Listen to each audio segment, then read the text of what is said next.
Class সেভেনের final পরীক্ষার অঙ্ক প্রশ্ন, class seven final exam math question paper. দেখো ম্যাথ মডেল কোশ্চেন পেপারের প্রথম যে সেটটা রয়েছে, একে বলেছে সঠিক উত্তর নির্বাচন করো। একের 1 নম্বর, 25 টাকার 8% কত হবে? দেখো অঙ্কটা আমরা এইভাবে করতে পারি। 25 দেখো যেহেতু টাকার আছে, এই টাকার মানে আমরা যেন কি জানি, গুণ হয়, তাই না? টাকার মানে সবসময় তোমরা লিখে দেবা গুণ। তাহলে গুণ চিহ্ন হলো 8% বলতে 8 লেখো, আর পার্সেন্টেজ চিহ্ন ওঠানোর জন্য নিচে একটা 100 করে দাও। যেরকম ধরো A% যদি থাকে, তাহলে আমরা কী করি, A/100 করি। তো সেইভাবেই কিন্তু আমরা এখানে কী করবো বলো তো, 100 দিয়ে দেবো। এবার 100কে 25 দিয়ে কাটলে দেখো 4 হবে, তাই তো? এবার 4কে 8 দিয়ে কাটলে দেখো হবে 4 দুগুণ 8, অর্থাৎ আমাদের উত্তর আসবে 2 টাকা। বাস, অপশন নাম্বার এ আমাদের সঠিক উত্তর হচ্ছে। চলে আসছে দেখো নেক্সট প্রশ্নতে, 2 নম্বরে, 41 গুণ 5 প্লাস দেখো প্রশ্নচিহ্ন সমান সমান -3।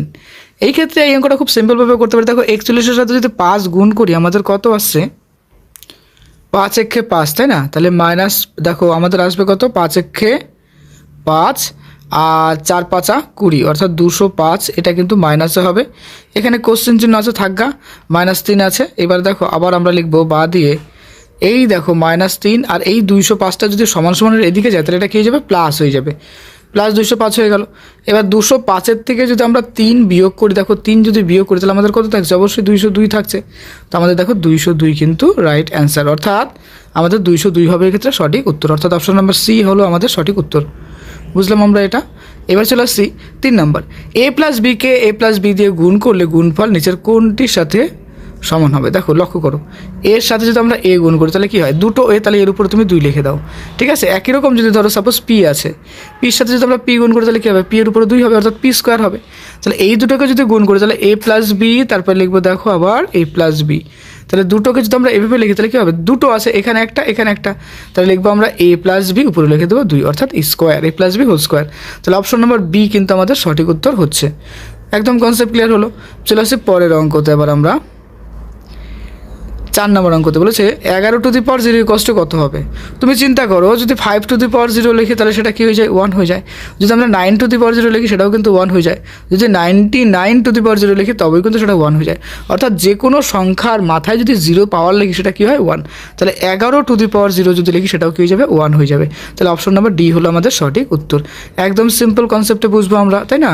তারপর চলে আসছি পরের অঙ্কতে, সমবাহু ত্রিভুজের ঘূর্ণন প্রতিসম কোণ কত? সমবাহু ত্রিভুজ বলতে কি, আগে ছবিটা বুঝি। দেখো এই যদি একটা সমবাহু ত্রিভুজ হয়, তাহলে 3খানা বাহু সমান এবং 3খানা কোণও কিন্তু সমান, অর্থাৎ এই কোণটার মানও 60 ডিগ্রি, এটার মানও 60 ডিগ্রি, এটার মানও 60 ডিগ্রি। তাহলে 60 ডিগ্রি যদি হয় তাহলে এর ঘূর্ণন প্রতিসম কোণ কত হবে, 60 × 2, আমরা কত বলতে পারি যে 120 ডিগ্রি হচ্ছে। তার মানে সঠিক উত্তর কিন্তু 120 ডিগ্রি, অর্থাৎ সি নাম্বার উত্তর কিন্তু আমাদের সঠিক হচ্ছে। বুঝতে পারলে তো? তাহলে সি নাম্বার 120 ডিগ্রি। তারপরে যে সামুদ্রিকের একজোড়া সন্নিহিত বাহুর দৈর্ঘ্য সমান তাকে কি বলা হয়? দেখো সামান্তরিক বলছে, তার মানে এরকম আমরা ড্র করতে পারি। তো এই ড্রটা কাকে বলে, এটা রম্বসের ক্ষেত্রে হয়। দেখো এই বাহু হচ্ছে কি বলতে পারি কীরকম, যে এটা কি, এটা হচ্ছে সমান্তরাল, আবার এই বাহুর সাথে কিন্তু এই বাহু সমান্তরাল, এবং এই দেখো এই বাহুটা কিন্তু সমান, মানে এটা আর এটা কিন্তু সমান হবে, দুটো বাহুই কিন্তু সমান হবে। কোনটা, চলো আবার দেখি, এই বাহুটা এবং এই বাহুটা সবাই সমান। তো এটা একমাত্র রম্বসের ক্ষেত্রে প্রপার্টিটা হোল্ড করছে।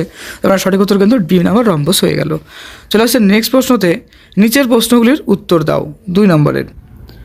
তো এই ক্ষেত্রে দেখো এই যে এটার অনুপাতটা বের করতে বলছে। তাহলে বিএসির মান কত আছে, বিএসি মানে এই কোণটা, তার মানে আমাদের 60 ডিগ্রি থাকছে। এবিসি কোণটা, এবিসি মানে এই কোণটা, এটাতে কত আছে, 50 লিখে দিলাম। আর এদিকে এসিবি মানে এই কোণটা আছে 70 ডিগ্রি।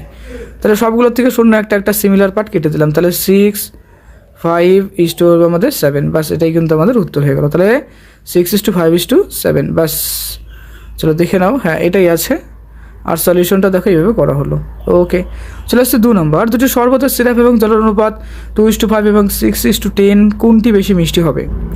তো এই ক্ষেত্রে প্রশ্নটা আমরা যদি প্রথমটা ভাবি, যে ফার্স্ট সিরাপ যেটা আছে, সেই সিরাপের মধ্যে সিরাপ এবং জল, তো জলের পরিমাণ কম হতে হবে। তাহলে 2 আমাদের সিরাপের পরিমাণটা কত হবে, 2 আর 5, এটা হচ্ছে কত, 7 হচ্ছে। আর সেকেন্ডটার ক্ষেত্রে আমাদের সিরাপের পরিমাণটা কত হবে, 6 হবে 6 আর 10 যোগ করলে হয়ে যাবে 16। তাহলে আপেক্ষিক তত্ত্ব যদি আমরা লক্ষ্য করি তাহলে অবশ্যই এই দেখো, এটা যদি কাটাকাটি করি তাহলে আমাদের আসবে 3, এখানে আসবে কত, 8, অর্থাৎ 3/8। সেকেন্ডের ক্ষেত্রে 3/8 আসছে, আর প্রথমটার ক্ষেত্রে আসছে 2/7। অবশ্যই সেকেন্ডেরটা কিন্তু বেশি মিষ্টি হবে। এবার চলো আমরা সুন্দর করে তথ্যটা দেখি। এই ক্ষেত্রে দ্বিতীয় শরবতটা বেশি মিষ্টি হচ্ছে কেন? দেখো প্রথম শরবতের সিরাপের পরিমাণ 2/7, একটু আগে আমি তোমাকে বুঝালাম। এবার দেখো আর দ্বিতীয় শরবতে কী আছে, আগে এই পার্টটা বুঝবো তারপরে বাকিটা। 2/7 আসছে এটাতে, আর এখানে আমাদের কত আসছে বলো তো? এখানে আসছে 3/8, ঠিক তো? তাহলে এখানে দেখো একটা 7 আর এখানে আছে একটা 8। আমরা যখন সিমিলার পার্টগুলোকে এক করবো, মানে সোজা করার জন্য কী করবো, এর সাথে একটা 7/7 গুণ করবো। আর এখানে কি নেই, 8 নেই, তাহলে এখানের সাথে আমরা 8/8 গুণ করবো। তাহলে আমাদের কত হচ্ছে দেখো, 16/56 হচ্ছে।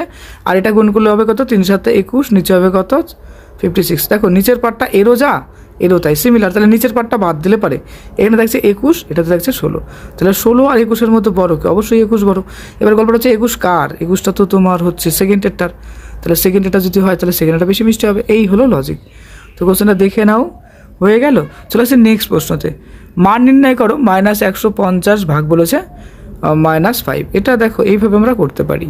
কীরকমভাবে দেখো, এক্ষেত্রে লক্ষ্য করো, -150 ভাগ মানে কি, বাই হয়ে যায়। দেখো a/b আমরা কি লিখতে পারি, h/b, এই ধরো ভাগ চিহ্ন যদি দিই তাহলে আমরা a/b লিখতে পারি, তাই কিনা? তাহলে এই নিয়মে আমরা বলবো এখানে মাইনাস, দেখো মাইনাস এখানে আছে এখানে আছে, কেটে গেল। তাহলে এটা যদি কাটে তাহলে 3 5 15 মানে 30, তাহলে 30 হয়ে গেল আমাদের উত্তর। বাস এই হলো আমাদের সলিউশন। চলো দেখে নাও নেক্সট। আচ্ছা দেখো নেক্সট 4 নম্বর, মান নির্ণয় করো a⁻7/a⁵ ইন্টু a²। তো এই ক্ষেত্রে আমরা খুব সহজেই এই নিয়মটা করতে পারি। কীরকম দেখো, a⁻7 আছে আর এদিকে আছে কি আমাদের a⁵, তার সঙ্গে আবার কি করেছে, a² গুণ করতে বলেছে।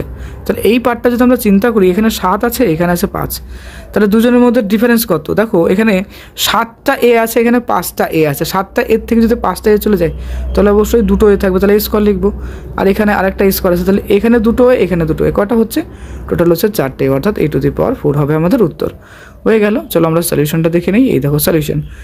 এরপরে 5 নম্বর প্রশ্নটা পড়বো। হ্যাঁ, পূর্ণবর্গ আকারে প্রকাশ করি, মান নির্ণয় করি। দেখো এই প্রশ্নটা রয়েছে, তো এর জায়গায় আমাদের 1 বসাতে হবে। তো বসালে কি হবে, এই দেখো প্রত্যেকটা জায়গাতে যেখানে যেখানে a আছে সেখানে আমরা 1 বসে দেবো। কিন্তু তার আগে আমরা একটা ফর্মুলা নিয়ে আসলাম। ফর্মুলা না আনলেও করা যাবে, কোনো চাপ নেই। তো দেখো 8a + 1 হোল স্কোয়ার আসবে, তারপরে 8 × 1 + 1 স্কোয়ার করবো, 9² = 9 = 81 হবে, 81। তারপরে 6 নম্বর, সমান গতিবেগে একটি ট্যাক্সি 6 ঘন্টা 12 মিনিটে 270 কিমি যায়, আর 273 কিমি যেতে ট্যাক্সির কত সময় লাগে হিসাব করে লিখতে হবে। তো সম্পর্ক উল্লেখ করতে হবে। তো আমাদের এই হলো সলিউশনটা। তো সম্পর্ক বলতে এটা কেমন সম্পর্ক? এটা অবশ্যই সরল সম্পর্ক হচ্ছে, তার জন্য আমরা এখানে লিখবো হচ্ছে সরল সম্পর্ক।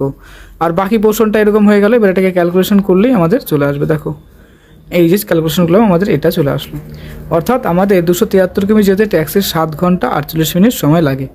বা সেটাই কিন্তু আমাদের সলিউশন হয়ে গেল। নেক্সট 7 নম্বর, উৎপাদক বিশ্লেষণ করো, 1 - m + n এর হোল স্কোয়ার, এটা আমাদের করতে হবে। তো এই সলিউশনটা দেখো এখানে দেওয়া আছে। ওকে, এবার 3-এর প্রশ্ন, যে কোনো দুটি প্রশ্নের উত্তর দাও। 1 নম্বর, করিম চাচার আয়তক্ষেত্রাকার জমির দৈর্ঘ্য প্রস্থের 2 গুণ এবং এই জমির ক্ষেত্রফল 578 বর্গমিটার। করিম চাচার জমিটির দৈর্ঘ্য প্রস্থ পরিসীমা কত? একদম সিম্পল, কিচ্ছু নেই। আমরা 578টাকে বেস ধরে করবো। দেখো এই হচ্ছে উত্তর। কীভাবে সলিউশনটা আসছে, এই দেখো সলিউশনটা। ওকে, বাকি পার্টটা দেখে নাও, হয়ে গেল। নেক্সট আছে 2 নম্বর, একটি বাস সকাল 7টা 30 কলকাতা থেকে রওনা হয়ে কোথাও না থেমে দুপুর 12টায় দীঘায় পৌঁছলো। যদি বাসটির গতিবেগ ঘন্টায় 45 কিমি হয় তবে কলকাতা থেকে দীঘার দূরত্ব কত? এই হলো আমাদের প্রশ্ন। তো 202.5 কিমি হবে। কীভাবে হবে এবার দেখো, কলকাতা থেকে দীঘা পৌঁছতে এই যে এই ব্যাপারটা লেখা হলো। দেখো এই যে বাকি পার্টটা, পরীক্ষার আগে আমি তোমাদের কোশ্চেনগুলো দেখিয়ে দিচ্ছি, দেখে নাও, তাহলে ভিডিও অনেক বড় হয়ে যাবে। এরপরে দেখো 4 নম্বর বলেছে যে কোনো 7টি প্রশ্নের উত্তর দাও। এখানে যে কোনো 6টি প্রশ্ন হবে। যাই হোক, প্রথম প্রশ্নটা দেখো এই যে থাকলো। এবার সলিউশনটা দেখো, এই যে 2x একক কীভাবে হচ্ছে, সলিউশনটা এখানে করে দেওয়া হলো। এবার নেক্সট প্রশ্ন আসছে আমরা 2 নম্বর, উৎপাদকে বিশ্লেষণ করো, এই প্রশ্নটা রয়েছে। এবার সলিউশনটা হবে কীভাবে, দেখো এই যে উত্তরটা এটা আর সলিউশনটা এটা হচ্ছে। একবার চোখ বুলিয়ে নাও, দেখবে ভালো লাগবে। এরপরে 3 নম্বর দেখো, তারপরে 3 নম্বর আছে মরিয়ার বর্তমান বয়স তার ছোটো ভাইয়ের বয়সের চেয়ে 8 বছর বেশি। 4 বছর পর মরিয়ার বয়স তার ভাইয়ের বয়সের দ্বিগুণ হবে, তাদের বর্তমান বয়স কত হবে? তো দেখো এই ক্ষেত্রে উত্তরটা এরকম আসবে। কীভাবে আসছে, এই সলিউশনটা এখানে করে দিলাম। ওকে, চ্যানেলে নতুন হলে অবশ্যই সাবস্ক্রাইব করে দিও।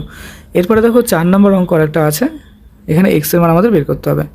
সমাধান তো খুবই সোজা একটা অঙ্ক, তো এক্সের মান -1 আসলো। এবার আসছি 5 নম্বরে, দেখো এই প্রশ্নটা রয়েছে, এখানে কে এর মান কত হিসাব করে আমার লিখতে হবে। তো মানটা দেখো এই যে আসলো। এবারে 6 নম্বর, দেখো এই প্রশ্নটা রয়েছে, সলিউশনটা দেখো এই যে। ভিডিওটা অবশ্যই লাইক এবং কমেন্ট করো ভিডিওতে, আর ভিডিওটা অবশ্যই শেয়ার করো, আর সবথেকে গুরুত্বপূর্ণ সাবস্ক্রাইব করে দিও চ্যানেলটা। চলে আসছি নেক্সট 5-এর প্রশ্ন, আমাদের ছবি আঁকা অর্থাৎ সম্পাদ্যের বিষয় থাকবে আমাদের। তো দুটো সম্পাদ্য, তো দেখো 4 নম্বর করে আছে, ছবি আঁকতে হবে, এগুলো দুটোই ইম্পর্টেন্ট, দেখো ভালো করে। এরপরে আসছে 6 নম্বরে, যে কোনো 3টি প্রশ্নের উত্তর দাও। সর্বসমতা বলতে কী বোঝো, এর দুটি শর্ত লেখো। তো দুটি জ্যামিতিক চিত্রে একটিকে সরিয়ে বা ঘুরিয়ে বা দুভাবে অপরটির সাথে সম্পূর্ণভাবে মিলে যাওয়াকে সর্বসম হওয়া বলা হয়, আর এই ধর্মকে সর্বসমতা বলে। ত্রিভুজের সর্বসমতার শর্ত হলো, দেখো এস এস মানে হচ্ছে কি বলো তো, বাহু বাহু হতে পারে বা বাহুকোণ বাহুকোণ হতে পারে, এই তো বিষয়। সুষম বহুভুজ কাকে বলে, ঘূর্ণন প্রতিসাম্যের মাত্রা বলতে কী বোঝো। দেখো যে বহুভুজের প্রতিটি বাহুর দৈর্ঘ্য সমান ও প্রতিটি কোণের মান সমান তাকে সুষম বহুভুজ বলে।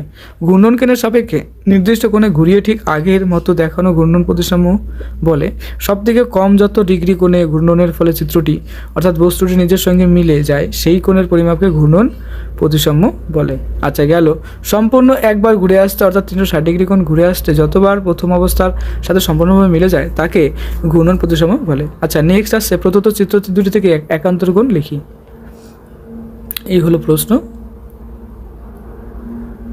আর এই যে দেখো অ্যান্সারগুলো হবে এরকম।